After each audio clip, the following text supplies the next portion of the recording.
భూమి చూడంగానే ఇల్లు కట్టుకోవడానికి ఇది రాక్షస భూమే దేవభూమే అని మనం తెలుసుకోవాలి. అంటే తూర్పు ఉత్తరము పల్లముగా ఉండి దక్షిణము పరమట ఎక్కువగా మెట్టగా ఉండే భూమి దేవభూమి.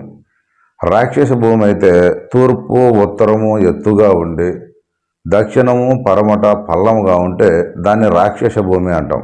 దేవభూమికి ఎవరెవరు ఉంటారనేది చెప్పుకుందాం. దేవభూమికి బలం ఉండాలంటే ఈశానుడు, కుబేరుడు, అదేవిధంగా ఇంద్రుడు, వాయువు, వీళ్ళు నలుగురు వచ్చి ఈశాన్య భూమి అంటే ఇప్పుడు ఉత్తరము తూర్పు కలిగిన పల్లము భూమికి వీళ్ళందరూ బలంగా ఉంటారు.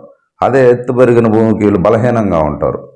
అదేవిధంగా నైరుతి అంటే రాశి పక్క కానీ దక్షిణం కానీ పరమట కానీ, రాశిని అంటే ఇప్పుడు మామూలుగా యమస్థానం దక్షిణము, నైరుతి వచ్చే రాశి, అదేవిధంగా పరమట వాయువు, వరుణదేవుడు శని, ఈ అన్ని పాపగ్రహాలు అలాగే.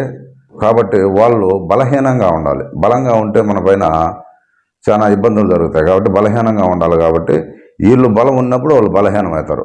అదే వాళ్ళు బలం ఉండి వీళ్ళు బలహీనమైనారంటే ఆ ఇంట్లో చెడు ప్రయోగాలు ఎక్కువ అనేవి జరుగుతాయి అన్నమాట.